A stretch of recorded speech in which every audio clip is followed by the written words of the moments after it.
국어는 너무 독해가 많습니다. 추론적인 독해가 많아요. 그래서 더 오래 걸려요. 그러면 3분 어디서 갖고 와야 되잖아. 그럼 반드시 행정법이 뭐 한 5년 전에 비해서 확실히 어려워지지는 않았어요. 영어에서 가장 큰 지점이 이제 독해였습니다. 네, 이제 실용문이 등장을 하면서 유형이 많이 바뀌었다 이렇게 말씀해 주시는데 새로운 유형은 안녕하세요 여러분. 안녕하세요. 안녕하십니까. 안녕하세요. 네, 안녕하세요. 해커스 공무원 국어 신민숙입니다. 해커스 공무원 영어 비비안입니다. 개편 이후에 첫 시험이니까 아마 많은 수험생들이 지금 100일 남은 이 시점에서 전략을 어떻게 가져가면 좋을까에 대해서 좀 궁금해 하실 것 같은데 우리 예시문항들을 그래도 선생님 발표를 했잖아요. 맞아요. 네, 그래서 예시문항 이거를 있었어요. 토대로 25년도 출제 경향이 어떨 것 같은지 네, 한번 우리 얘기를 한번 해보도록 할까요? 영어 네. 먼저 선생님 한번 얘기해 주시죠. 네, 우선은 1차 예시문항과 2차 예시문항 두 번이 이제 공개가 되었는데요. 일단 특이점은 이제 어휘 같은 경우에는 동의어 문제가 다 빠지고 빈칸 어휘로 나왔습니다. 그래서 그거에 대한 충분한 훈련이 되어 있어야겠고 대신 이제 어휘의 난이도가 좀 낮아졌기 때문에 지금 100일 기간 동안만이라도 여러분들이 중고등학교의 필수적인 어휘들 위주로 학습을 하시는 걸 좀 추천을 드리고 그다음에 이제 문법은 여전히 세 문항인데요. 출제 예시문항들을 보니까 전부 다 기존의 출제 포인트들 그대로 나와 있어요. 관계사, 태, 형식, 분사 이런 수일치 늘 나왔던 것들이 나오고 있기 때문에 우리가 올인원 영문법에서 이제 회독이 필요한 것들을 계속 여러분들이 시험장 가기 전까지 회독하시면서 이론이 이런 게 있었지, 기출이 이렇게 나왔었지를 좀 공부를 꼼꼼하게 해주시는 걸 추천을 드리고요. 그 다음에 이제 국어도 마찬가지인데 영어에서 가장 큰 지점이 이제 독해였습니다. 예, 이제 실용문이 등장을 하면서 유형이 많이 바뀌었다 이렇게 말씀해 주시는데 새로운 유형은 변별력이 그닥 없기 때문에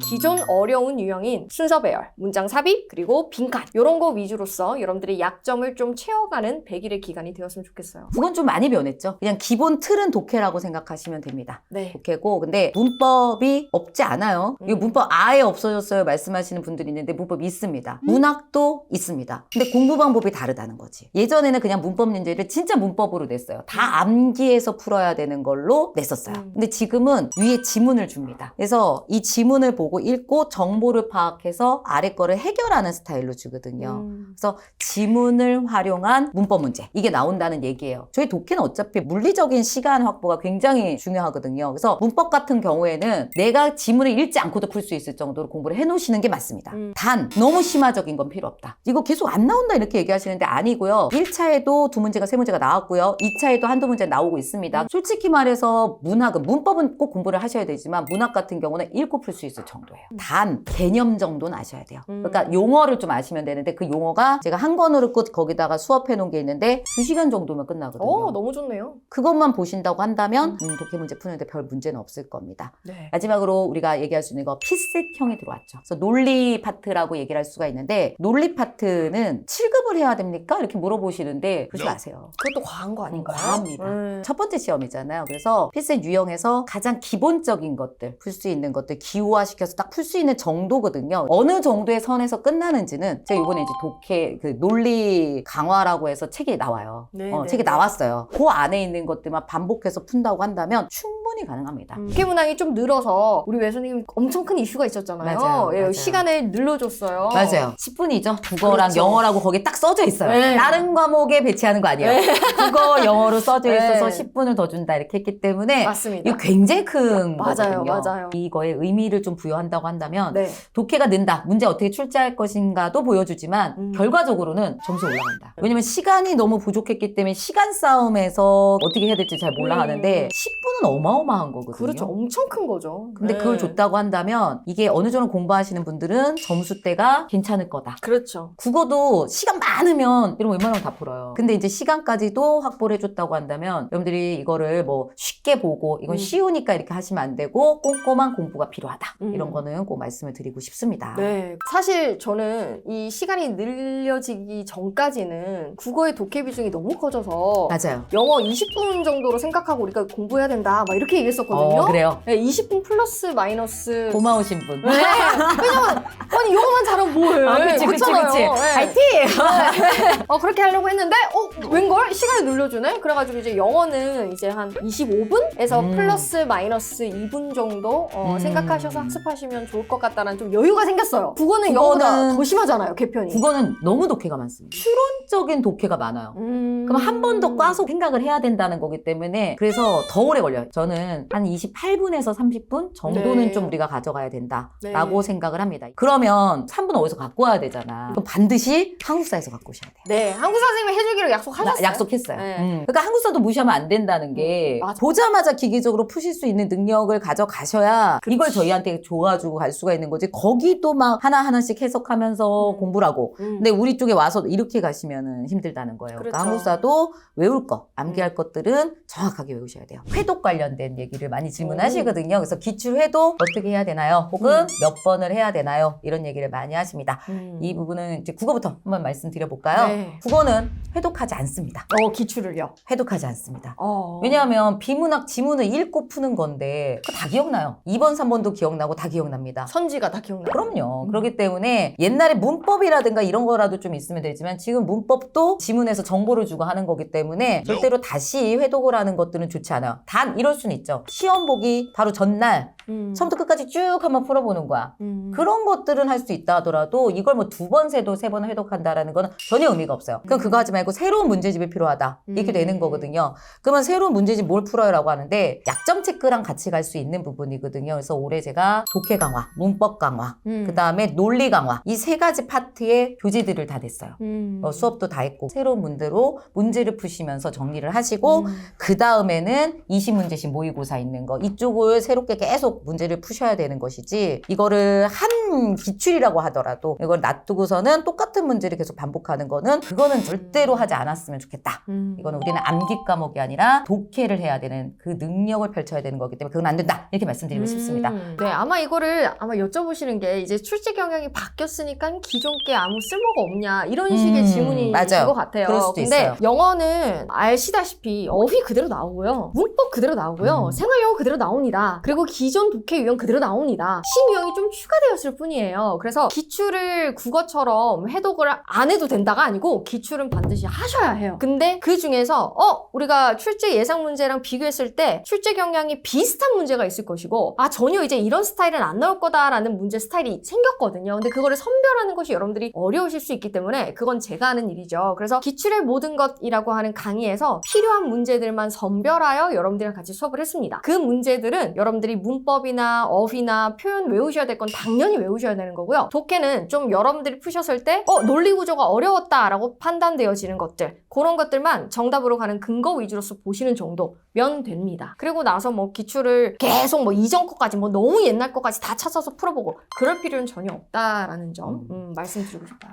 여기서 한 가지 좀 말씀드리면 전 기출 회독을 얘기한 거예요. 1회독, 2회독, 3회독 이거 할 필요가 없다 얘기한 건데 기출 문제집은 풀어보셔야 됩니다. 왜냐면은 마찬가지로 개편된 거가 좀 바뀌는 것들이 있는 건데 바뀌지 않고 그냥 내용 일치라든가 지금의 개편된 상황하고 똑같은 문제 유형을 합쳐놔서 새롭게 그 신유형 333 해가지고 나온 게 있거든요. 기출이라고 하는 것 문제집을 풀어보는 건 괜찮다. 단 회독은 하지 말아라. 1회독하고 2회독하고 3회독 이런 건 필요가 없다. 이렇게 말씀드립니다. 또 요번에 선생님, 달라진 거 있던데? 네, 맞아요. 이전에는 동점자들을 다 합격 처리했었는데 이제는 동점자 같은 경우에 전공 과목 점수가 높은 대로 합격 처리를 한다고요. 전공이 중요해졌어요. 네, 너무너무. 그러면 이제 그쪽을 좀 잘 점수가 그러니까 거기서 더 잘 나오는 사람들을 먼저 뽑겠다. 그렇게 그렇죠. 얘기한 거기 네. 때문에 그러면 김대현 선생님한테 저희 전공관 공부 전략 조금 좀 말씀을 좀 잘해주셨으면 좋겠다 생각합니다. 김대현 말씀 선생님. 잘해주실 것 같아요. 워낙 잘해주시더라고 말씀을. 그럼요. 한번 물어보도록 하겠습니다. 선생님. 안녕하세요. 해커스 공무원 행정법 김대현입니다. 다들 새해 복 많이 받으시고요. 안 그래도 가뜩이나 전공 과목 중요하다고 해서 전공 과목 때문에 지금 합격할 수 있을까 합격할 수 없을까 고민하신 분들 많은데 전공 과목 이제 준비 방법이나 출제 경향 등에 대해서 제가 좀 설명을 드려볼게요. 다들 오해를 많이 하시는 게 행정법 시험이 뭐 최근에 급격히 어려워졌다 또는 뭐 7급이나 9급은 뭐 출제 경향 많이 다르다 오해 많이 하셔서 일단 좀 바로잡고 가려 그래요. 행정법이 뭐 한 5년 전에 비해서 확실히 어려워지지는 않았어요. 다만 여러분들이 이제 여전히 어렵게 느끼는 건 일단 법 과목 자체가 주는 좀 불편함이 있어요. 그 과목 자체가 조금 어렵기도 하고 그 다음에 아무래도 뭐 국어, 영어, 한국사가 이게 좀 쉽게 나오는 추세다 보니까 상대적으로 행정법 과목의 그런 경향이 좀 두드러지는 점은 있어요. 그런 것 때문에 어렵게 느껴지는 건데 그렇다고 해서 뭐 갈수록 어려워지고 있다 이렇게 생각할 건 아닌 것 같습니다. 공무원 시험 같은 경우는 거의 대부분 대법원 판례나 법조문에 완벽하게 근거를 두고 출제되고 있다. 그리고 최근에 뭐 7급이든 9급이든 간에 적어도 총론만큼은 지난 5개년 내에서 한번 출제됐던 것들이 반복이 되고 있다. 그렇기 때문에 제 생각에는 5개년을 넘어서는 기출학습은 너무 좀 오바가 아닌가 그런 생각이 들어요. 일단 정석적으로 커리를 밟아오신 분들에 대해서 제가 조언을 드리자면 여러분들 필수 커리, 즉 기본 강의, 심화 강의, 4개년 기출 6개월 동안 열심히 강의 듣고 복습했을 거 아니에요. 이런 분들 지금 크게 두 가지 유형으로 나뉘거든요. 자신감이 있거나 없거나 둘 중에 하나요. 근데 자신감 없는 분들 먼저 걱정을 하실 필요가 없어요. 이런 분들의 걱정 요인은 뭐냐면 내가 6개월 동안 열심히 강의 듣고 복습을 했는데 문제가 자유자재로 안 풀린다는 거예요. 근데 애초부터 그건 우리 목표가 아니었어요. 원래 우리 목표는 뭐였냐면요. 처음 3회독을 충실히 혼자 해내기가 어렵잖아요. 그래서 필수 커리를 통해서 강사랑 같이 호흡하면서 3회독을 마치고 그 다음부터 서서히 강사랑 이별할 준비를 하려고 우리가 6개월 커리를 밟아왔던 거거든요. 그러니까 이제부터 슬슬 홀로서기를 준비할 수 있는 거예요. 예전에는 문제를 딱 봤을 때 도대체 이게 어디서 출제된 건지 이게 분명히 기본서를 읽을 때도 앞부분을 읽으면서도 이게 뒷부분이랑 분명히 연결이 된단 말이에요. 근데 연결이 된다는 걸 모르고 있는데 지금은 그래도 우리가 6개월 해보고 나니까 어때요? 어디서 출제됐구나. 이거 앞부분 내용이긴 하지만 뒤에 가면 이거랑 또 연결되지 하는 감이 있잖아요. 물론 내용이 떠오르진 않을 거야. 그게 정상이라는 거예요. 거기서 불안감을 느끼지 말고 앞부분 읽고 있는데 뒷부분 어디로 가야 될 것 같아. 그러면 우리 아직 시간 있으니까 가서 보면 그만이야. 지금까지 했던 방법 그대로. 다만 옛날에 비해서는 내가 자기주도 학습을 할 수 있는 밑그림은 다 완성된 거잖아요. 점점 강의의 비중을 줄이면서 지금껏 해왔던 대로 하시면 된다. 그러니까 충분하다. 자신감을 잃지 않는 게 가장 중요하고요. 자, 그 다음에 벌써부터 이제 자신감 충만하신 분들이 있어요. 이런 분들은 이제 좀 부럽긴 하죠. 문제 푸니까 어느 정도 응용이 돼. 그러면 사실은 이런 분들은 해왔던 대로만 하면 되거든요. 근데 이 사람들이 내가 이제 좀 되는 것 같으니까 갑자기 방식을 바꿔요. 안 하던 짓을 하게 되면 그런 문제가 생겨요. 지금까지 우리 열심히 기본서에 단권화하고 이 지문이 있으면 돌아가서 전체적인 맥락 보고 잘 해왔잖아요. 그러니까 정석대로 해오신 분들은 극약 처방이 필요가 없어요. 지금껏 해오던 대로 하기만 하면 된다. 이런 얘기입니다. 남들이 이제 동형 모의고사 듣는데 나 지금 혼자 뭐 기본서 복습하고 이러니까 불안하다. 동형 모의고사도 들어야 되지 않느냐? 질문 많이 들어오거든요. 근데 실전 연습은요. 그 문제 자체가 중요한 게 아니라 내가 실전 감각을 키우는 데 의의가 있는 거거든요. 자, 여기서 중요한 건 여기서 몇 점이 나왔느냐? 문제 내 정답률이 몇 프로냐? 이거 전혀 연연해하지 않는 거예요. 기출문제를 분석하셔야 되는 거지 동형 모의고사 문제 분석하는 건 중요하지 않아요. 그 정도 혼자 풀면서 실전 감각 잡는 걸로 충분하다. 마지막으로는요. 열심히 하지 말라는 얘기 아니에요. 사실은 그냥 하는 게 훨씬 중요해요. 제일 중요한 건 멘탈이에요. 남들 다 불안해하거든요. 그냥 기본적으로 웃는 상들이 있어요. 그런 분들 때문에 불안하신 건데 전혀 그럴 필요가 없고 결국에는 이제부터 잘하는 것보다는 그냥 우직하게 하는 게 훨씬 더 중요한 순간이니까 하루하루 성실히 나아가다 보면 어느새 나도 의식하지 못하는 새에 여러분들이 합격하시는 순간이 올 테니까 멘탈 잘 붙으시고 100일이면 사실 마늘과 쑥만 먹고 곰이 사람도 되는 시기라고 하잖아요. 그만큼 긴 시간이니까 많은 걸 해낼 수 있습니다. 화이팅 하시고 끝까지 열심히 하셨으면 좋겠습니다. 100일이 선생님 은근히 되게 긴 시간이에요. 그렇군요. 3달이 넘어요. 100일. 100일이라는 시간을 되게 촉박하게 생각하면 또 촉박한데요. 100일이면 충분히 점수를 뒤집을 수 있는 그럼요. 시기거든요. 정말로. 그래서 정말 중요한 시기 같아요. 맞아요. 네, 그래서 이 시기를 좀 지혜롭고 그다음에 현명하게 좀 보내시면 우리 선생님들이 모두 정말 1년 동안 같이 응원하면서 여러분들이랑 열심히 달려왔기 때문에 여러분 충분히 합격할 수 있으시리라 확신합니다. 그쵸. 네. 나중에 시험 전날 그런 얘기 많이 하잖아요. 딱 일주일만 더 있으면. 그렇지. 딱 한 달만 더 어. 있으면. 근데 그 일주일과 그 한 달 여러분들이 갖고 계신 거예요. 그러니까 굉장히 중요하게 생각하시면서 공부하시면 반드시 뒤집을 수 있다. 여러분들한테 말씀드립니다. 근데 정말 진심으로 합격을 원하고요. 합격이 진심으로 여러분들이 하셨으면 좋겠습니다. 될 거예요, 합격. 그죠? 합격할 정말 겁니다. 저희가 힘을 네. 보태드리도록 하겠습니다. 네. 마무리 잘 하시고요. 네. 나중에 또 여러분들 찾아뵙도록 하겠습니다. 저희는 여러분들 힘내세요. 안녕히 계세요.